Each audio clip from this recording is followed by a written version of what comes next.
A ľudia, konečne doma po dlhom dni v práci, horúčavy v plnom prúde a ja pracujem ako otrok. Koľko dodržiavajte pitný režim, nech sa ničo nestane. U nás sú vraj ešte väčšie horúčavy.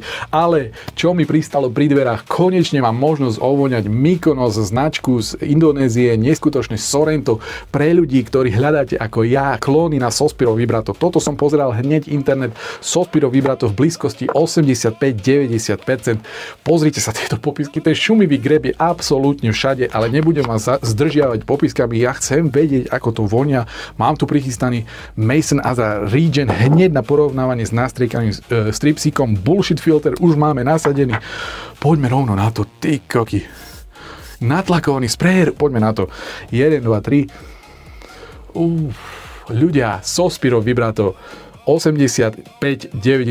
Nie je to v takej blízkosti ako tento Regent, ale neskutočne energické, sladučký greb tam hneď cítiť v openere so zázvorom, bergamotom, takisto ako v tomto Mason Azra Regent.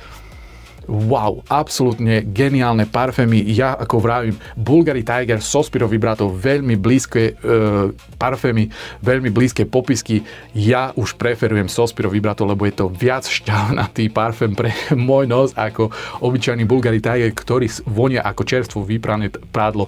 Toto Mykonos, wow, absolútny banger na leto. Wow, samozrejme musím to otestovať viac, dajte mi do komentárov vedieť, čo si myslíte o tejto značke z Indonézie. Toto sú pre mňa absolútne že prvé skúsenosti z Mykonos a som neskutočne ohúrený. Toto bol Sorrento, Mykonos a my sa vidíme v ďalšom videu. Čaute.